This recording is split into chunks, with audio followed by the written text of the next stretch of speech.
Assalamu alaikum wa rahmatullahi wa barakatuh. Dear brothers and sisters, as my, I put this topic right now. I was watching the video of brother Bilal Abdul Karim from besieged Halep, and trust me, I kind of came to doubt myself, my own courage, and my own, status as a man. Let's be honest. Let's be clear about it. All my life, I thought I'm very courageous and very strong in the face of tyranny, and I've never backed down on any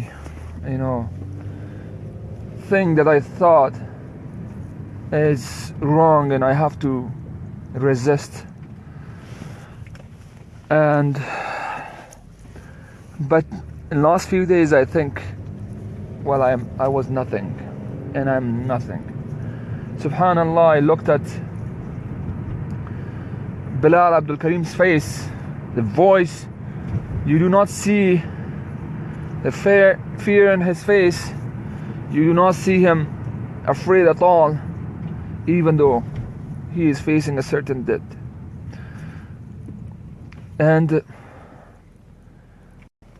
right now, what's going on over there, the people who are fighting up to their last breath and last drop of blood, is the actual sign that there's lots of courageous people in the Ummah.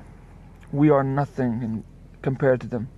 The way they stood in front of the tyranny, the way they stood in front of the injustice and carelessness and lack of any response from the Ummah overall, and the humanity. Forget about the humanity. Everybody knows what's happening. Women, children, and elderly are being burned alive, rape, torture, field executions. All of them are currently going on in Aleppo, and everybody knew that this is going to happen. But we as an Ummah, we couldn't do anything. I don't say there's no heart beating for them. I don't say there is no heart bleeding for them. I don't say there is no eyes wet with tears and all the stuff. And I don't say there is not people who are waking up in the middle of the night and praying for them, crying and begging Allah subhanahu wa ta'ala for His mercy upon these people. I don't say that it's not there. It is there. But it's the division amongst us. It's the Afghani, Pakistani, Arab, Ajam, and this and that has divided us, that has weakened us, that has put these people in this trouble. That is the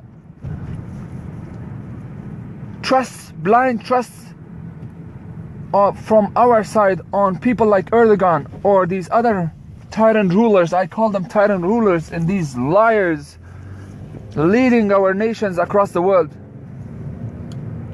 And this is just because of that. This is because that Muslims are still looking into the United Nations, United States, France, and Britain, the same countries who have provided every way and means possible for the Assad regime to survive and to carry this genocide right now. And it's just because we still have not come back to our way. We still have not looked into Islam as a solution, as a way forward. It's because we are looking into people like the false personalities like Erdogan and King Salman and others to come into our rescue. They will never do so. They will never come for us. They will never come for anyone. They are there just for themselves and just for their masters in the United States, in the United Kingdom, in the France and any other places. And Erdogan has a new master right now, and that guy is called Putin. He has added one more master into his list of masters. And the same goes with Qataris, and you know, we never expected anything from them anyways, because we knew who they are. But there are those who still believe that these people can do something and will do something.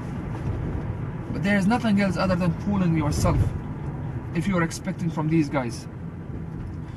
It is just because if we do not return to deen of Allah subhanahu wa ta'ala, to the tariqah of Rasulullah sallallahu alayhi wa sallam, and to the way that Allah subhanahu wa ta'ala has shown us, we will never get His mercy. Because if you are not ready to go for what it takes to attain His mercy, then how can we expect that His mercy will come on us?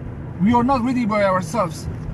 As an ummah, we have to work, we have to push our leaders to bring Islam in the first place, and then they will go for the defense of these people. You know, the Turkish army, the strongest Muslim army, is just 25 kilometers away from the city. They could help these people. More than 250,000 people over there, and he calls himself one of the Ottomans. Such a shame. Such a shame for the ummah that our leaders are like this, cowards. Look at Iran. They bring mercenaries from all across the world. No problem. They are not terrorists and anyone else, nothing. And there's no other Muslim leader to come into the defense of these people, to at least allow the ummah, to facilitate them to go and defend it.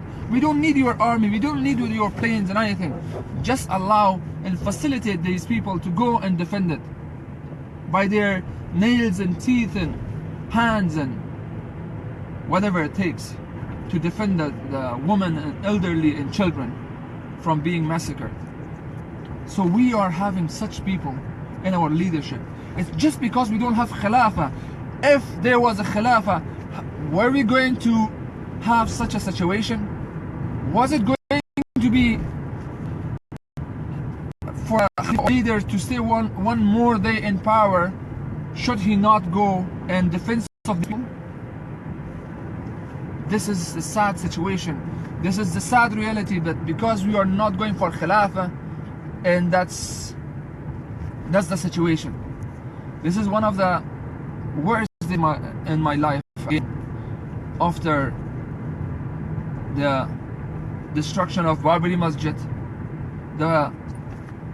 what happened in Chechnya, in Azerbaijan, in Bosnia, in fall of Baghdad, and today this fall of Halab. We will answer to Allah subhanahu wa ta'ala for what happened over there, and we didn't do anything. Even though we think we did a lot, but we haven't done anything for these people. And this is a reality. We cannot deny that. We have to come up with a way that we should, you know, let's put it this way. If your son is sick, or your wife is sick, or anyone, will you sit us as idle as we are right now? Never. We will do whatever it takes. But when it's like around 300,000 people right now being killed, massacred, burned alive, raped, and all the stuff, and we are doing nothing, we still watch our movies, and we still listen to our music, and we still have our fun. There are people who have courage to stand for what is right, but there's, as a whole, we have given up on them, and that's the sad reality. My call over here is upon the blind followers of Erdogan and these other false leaders, that how far will you go after these guys? You know, the treachery is screaming and shouting that I am a traitor from these people, these leaders, and we still have these people who are blindly following them. As I earlier said, that do you need a shaq al-qamar for you to come and to be as a proof that these guys are traitors? What else do you want? I think all of us have to come to this realization that these false leaders are there and they recite Quran just because to fool us, to not call for what is right, to not call for Khilafah, the unification of the Muslim world and the Muslim armies and the Muslim Ummah, to feel for each other, to stand for each other, and to fight for each other. I think that's what is lacking right now. We have to stop following this mirage, and we have to stand for what is right, and that's Khilafah, and we have to work for it. If we had the Khilafah over here today, this would have not happened. Assad would have been gone by a long time ago, and so would have been with Iran and any other traitor in the Muslim world. So every day and every night, I know I'm talking from here and there, but it's because of so much anger today that I have, that every day, every moment, every hadith of Rasulullah sallallahu alaihi wasallam comes to realization to me. I never believed, I never doubted the ahadith of Rasulullah sallallahu alaihi wasallam, but every moment I see something because of the lack of the Khilafah, my belief is getting so stronger on that hadith, as if I never believed on this hadith before. And that is when Rasulullah sallallahu alaihi wasallam says, إنما الإمام جنة يقاتلون من ورائه ويتقى به, that a Khalifa is your shield and you will defend yourself from behind it, and you will fight from behind it. So today is that situation, that sad moment that we don't have the Khilafah, and this hadith comes a sad, in a situation on us that we realize what's going on, but we can't do anything because we don't have the Khilafah, and we as an Ummah did not stand the way we should have stood for it, and that's why this is going on. May Allah subhanahu wa ta'ala help us, and please don't forget them in your dua. May Allah subhanahu wa ta'ala protect these last brothers who are fighting up to their last bullet. And yes, we ask for mu'jiza, we still do, and may Allah subhanahu wa ta'ala bring barakah into what they do right now, and bring His mercy and His support and His nusra to these people. And because we never know, maybe this is a test on them to filter the last ones who stand up until last minute and does not surrender. We never know. And may Allah subhanahu wa ta'ala protect our brother Bilal Abdul Karim and all of us, and may Allah subhanahu wa ta'ala give us the ghira to stand for each other. Jazakallah khair. Assalamu alaikum wa rahmatullahi wa barakatuh.